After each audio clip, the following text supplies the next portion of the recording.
It's beginning to look a lot like Christmas. The Arctic vortex has hit southern Ontario, and it's time to pull out the snowcat and the avalanche and the snow joes, because yo snow, we've got another crack at winter. I got a message from good brother Derek on Patreon asking me about some online buying practices, and I thought this would actually make a great discussion topic instead of just writing it back to include all of you folks out there. I asked him if it was okay to read part of his message. He said absolutely. So Derek's message, he says his morning routine is to search eBay and Mercari, which I guess is like Craigslist or Kijiji here in Canada, looking for deals to fill his collection. And when he's doing that, he says, I've found two trends that drive me nuts. And while I'm not being negative about it, I was curious how another collector like yourself feels about these trends. Number one, listers who list something as complete and then throw in at the end that something is missing. And number two, listers who use the best offer option when the price they are asking is the only best offer they are willing to entertain. Just wondering your thoughts and wanted to say hello because unfortunately I haven't had a chance to get on and see any of your live content recently. Hope all is well and that you are both safe, Derek. Thank you very much, Derek. I hope you're doing well too, you and the family. I hear that the restrictions are starting to ease up a little bit around the world, so that's some good news, but we have to remember to remain vigilant. Just because this curve is flattening, that's not enough. We can't flatten the curve, we have to obliterate it. We have to eradicate it. We have to disintegrate it, Mandalorian style. So we must remain ever vigilant, careful, mindful, and ever vigilant is the theme of today's discussion because we have to be very, very vigilant when we're dealing with online sellers too. This is a practice that I've employed for many years, like right from the very beginning, from the very first time I went on eBay. And it's a learning process. Like obviously your technique is going to evolve and your skills will hone. As with anything, your skills hone, they get sharper with more experience and more training and more repetition. But vigilance is very important when you're going online. And the first question, listers who list something as complete and then throw in at the end that something is missing. It's kind of going to be the same rule that I apply for both of these rules as well as a lot of my own rules. I think first impressions are very, very important. The way a person introduces themselves to you is extremely important because it speaks volumes. And if the first thing a person does when they're interacting with you, whether it's live, in person, or online, even an email, even a listing. A listing is an introduction. It's a hello.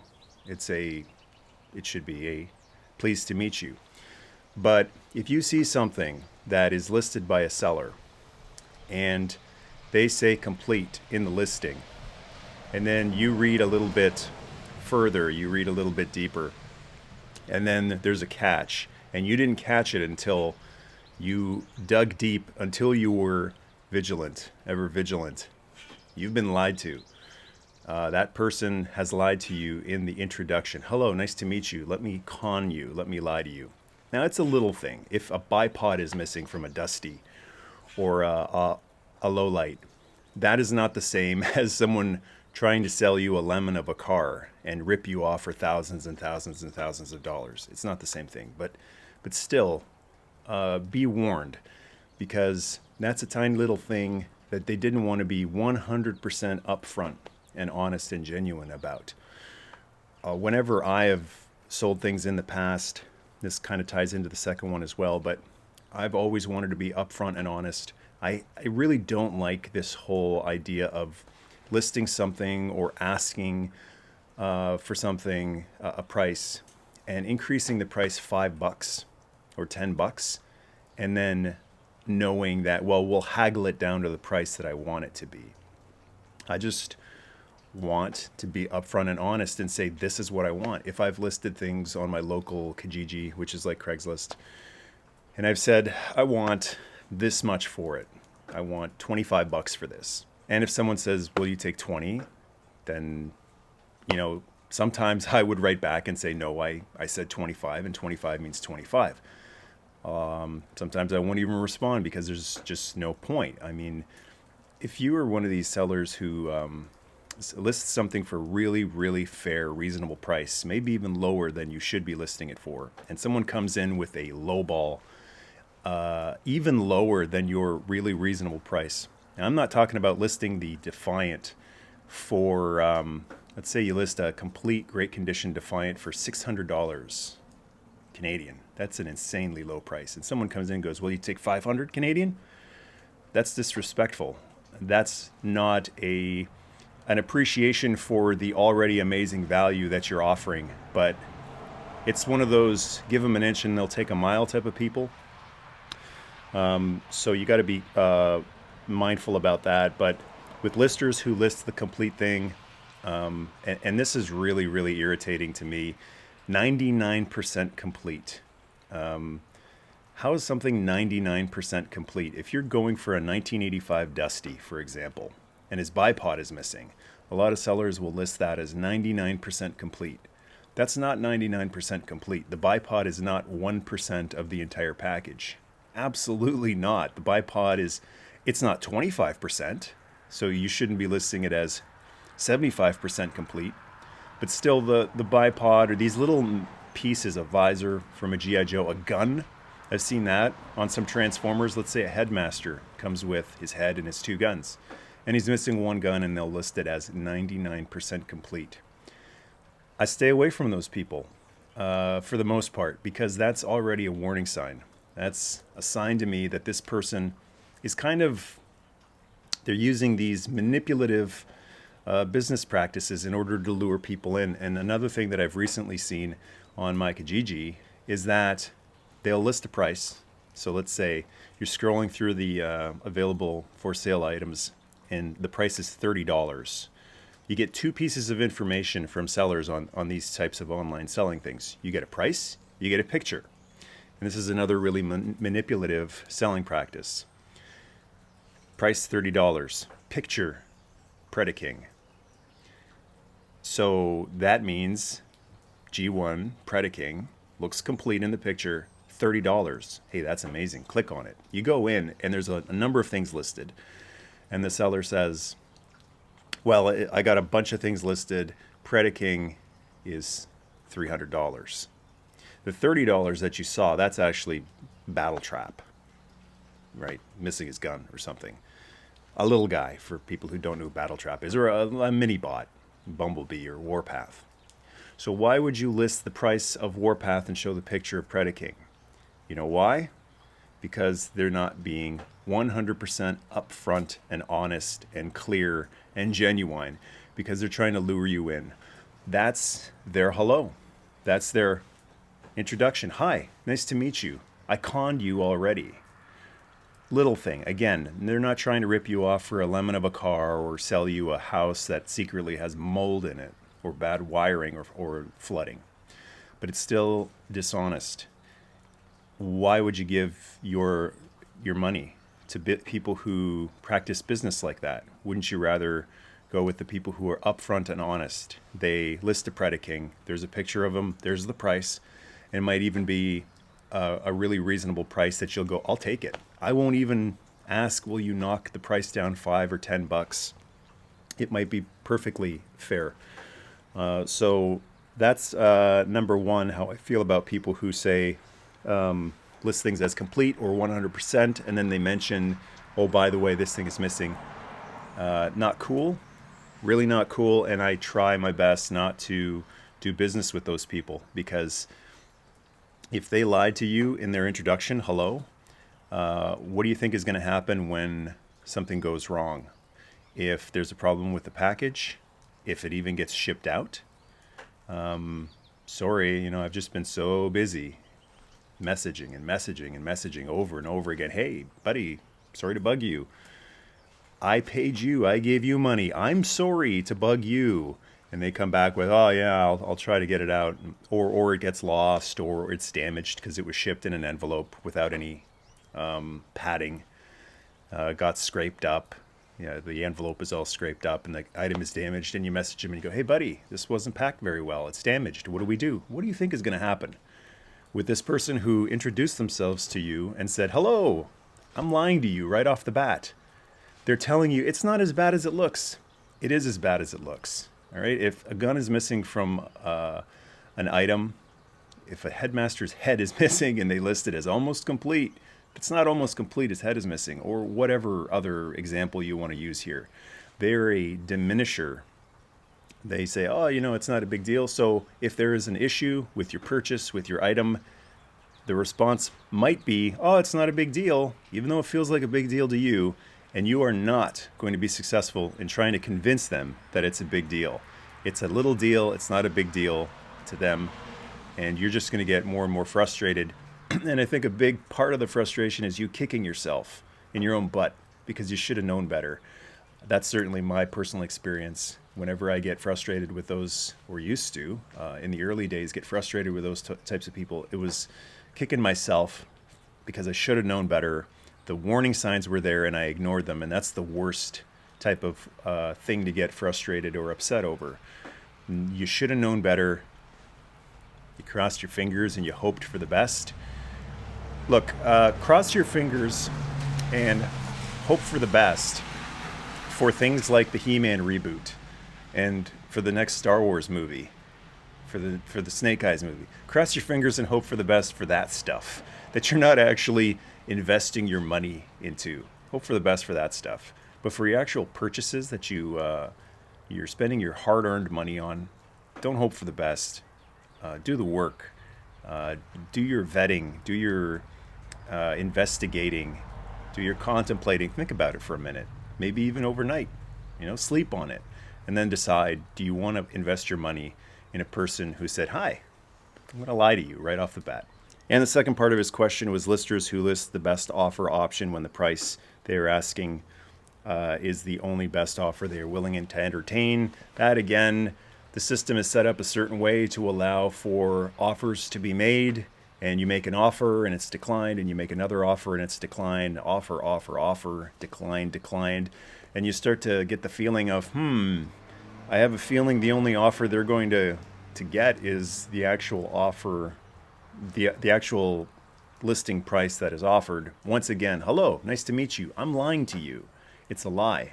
It's a deception. They're not trying to rip you off for thousands and thousands of dollars. Maybe they are if it's a mint on card original Kenner Star Wars 78 figure or something like that. But again, be very wary about the introduction, about the first interaction you have with a person. And it's the same thing. They claimed that they would accept a best offer, and then they're not doing it. Even though this is all automatic, it's not real time. It's not them doing it to your face or even doing it in a chat in real time. It's all set up beforehand. Once again, you have the power and you have the choice to not deal with these people. You have the information, and now what are you going to do with it? Are you going to keep trying to get something that you're not going to get out of this person? Or are you going to move on and you're going to try to deal with someone else and see how they do? Find another listing for the same item, make an offer, have it be accepted, and go, oh, cool, that person gets how it works.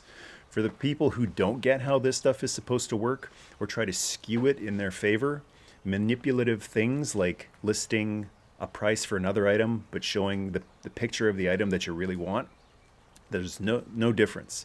It's the exact same thing as having a best offer option and then actually not accepting any offers other than the listed price. Make note of that, not just for that item, but for all items, for that person's entire eBay store. Don't deal with them. And you're going to feel a lot better in the long run not having to deal with any issues down the road. So that's how I deal, either online or at toy conventions. Anyone remember toy conventions? Hopefully we'll be able to do some of those soon, someday as well. But it's the same thing as at toy conventions when you see an item sitting on a desk, on a table, and no prices listed. That is a warning sign to me. I really like the sellers who actually, even if it's a post-it note with a little marker written, the price on the post-it note, here's how much it is, instead of having to, how much is this? How much is that? That's a really, really not good way to do things. Just lay things out on a table and then get the person to ask how much is this, because at conventions, things can get really busy. And then a seller is talking to 10 different people at the same time. And you're like, hey, how much for Springer? Sorry, 1 second. Not the way to do it. Post-it notes with prices is the best way to do it. So that's a warning sign right off the bat. I'm not saying that's a shyster or a unscrupulous person right off the bat, people who don't list prices. I've dealt with a lot of awesome people who don't actually have prices listed. They're perfectly fine to talk to. They're great to chat toys with or anything else. But it helps a lot if the prices are already listed. But at these toy conventions, if a price, let's say a Springer is sitting there for $50, and I take a look at it and I think, well, it's, missing all his parts. He's in fairly nice condition. He's in a lot nicer condition than the one I have. I'd like to upgrade the one that I have. $50, I don't know. You can get a brand new reissue on eBay for about that with the box and stuff. It's KO. It's not official, obviously, but it's just for my own personal experience, not for everyone's, the universal value of a G1 Springer, but just for mine. I'm looking at it and thinking 50, I don't know. I would go 40, just for the condition it's in. This is a totally hypothetical situation, but, if I look at something like that and I make an offer, and the person looks at it and they're like, yeah, 40 sounds about fair. That's a good deal. That's awesome. That's one of the fun parts about going to a toy convention. That kind of friendly, pleasant type of haggling. What's not cool is when you see G.I. Joe Defiant, which is beat up, yellow, missing everything, broken parts, awful condition, terrible condition. I want to paint a picture of a really crappy looking G.I. Joe Defiant. And you ask, because there's no price listed, obviously. So how much? And they go, $2,000. Hi, nice to meet you. I'm treating you like an idiot, or I'm trying to rip you off. $2,000. Most Joe fans who know what a Defiant is and kind of can picture the Defiant that I just described to them will go, no, that's high. $2,000, even $2,000 Canadian is high. So then you go, look, man, that's not a fair price for such a beat up yellow, needs a lot of work, missing a lot of stuff Defiant. And I'm not the best on prices here, so I don't know if this is the right one that I'm throwing out there. But let's say, let's use U.S. prices here, because I'm going on a couple of years ago. Someone in my area was selling a Defiant with a box, all bagged. Like the box was open, but everything was still in its bag, so it was never removed. Ever removed. It was a mint Defiant in an opened box, and that guy was selling it for, I think it was about $800 Canadian, $600 to $800. It was, looking back on it now, it was an amazing deal. But back then it was like, years before the channel really caught on. I was like, too rich for my blood. So that was a few years ago. Let's double the price and say instead of $600, it's $1,200, $1,200 for a brand new, complete, not broken Defiant. $1,200.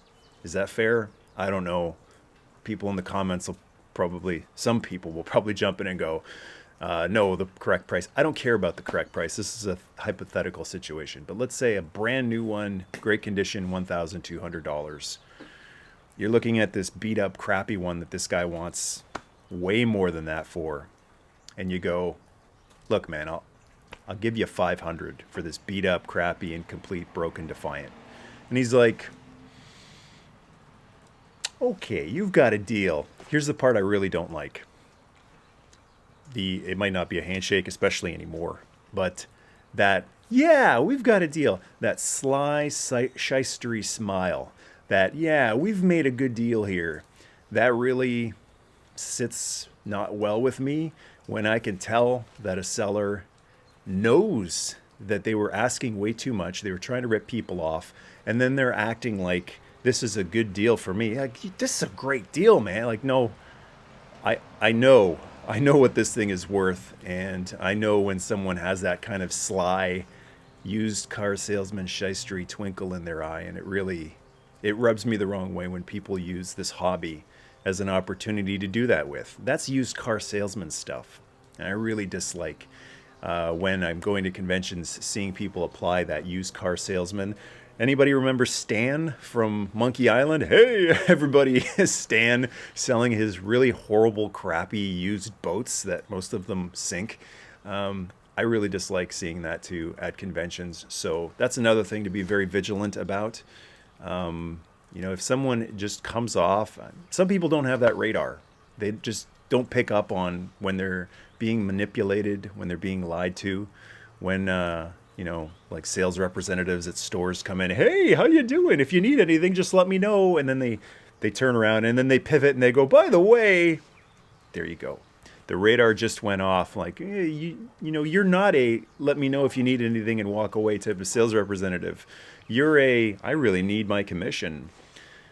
I don't dig that for salespeople, and I don't dig that for sellers at toy conventions too. I just usually walk away because I don't want to deal with people like that. Because again, it's not 100% genuine and honest. So Rolly is just heading out to to his morning business here, and that's about all I have to say about the topic. A big thanks to Derek for asking about that. I think that's a very interesting topic, and I think that's something that a lot of people would like to discuss.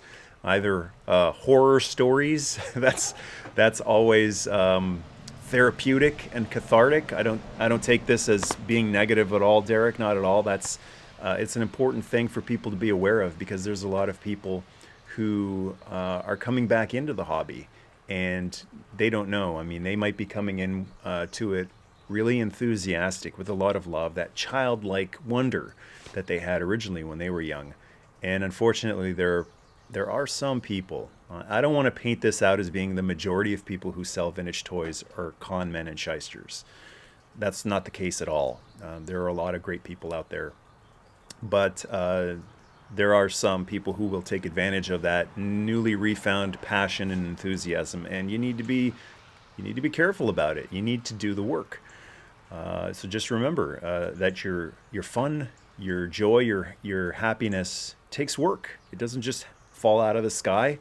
It does here in Canada. Snow, I love snow, especially my husky loves snow. So joy literally falls out of the sky here sometimes. But most of the time it takes work. It takes vigilance. It takes investigation. It takes scrutiny. So be mindful and be careful about that sort of thing. And also be very responsible with your funds too. I've heard from a couple of people who say that after watching some of my videos, it's gotten them back into collecting. And I love to hear that. That's really amazing. I do the video because I love this stuff, and I hope that you will enjoy the video. And if for some people out there, if they actually watch the video and feel like I want to actually have that on my desk or on my shelf, or let my kids play with this stuff that I enjoyed as a kid too, that's next level stuff, and that's amazing. But I hope that in addition to my love and my enthusiasm for this stuff, that the people who get back into collecting will also keep in mind my responsibility for this stuff as well. It's not just passion and enthusiasm, it's also responsibility. My bills are always paid, and I'd never buy anything on credit, ever. Never have.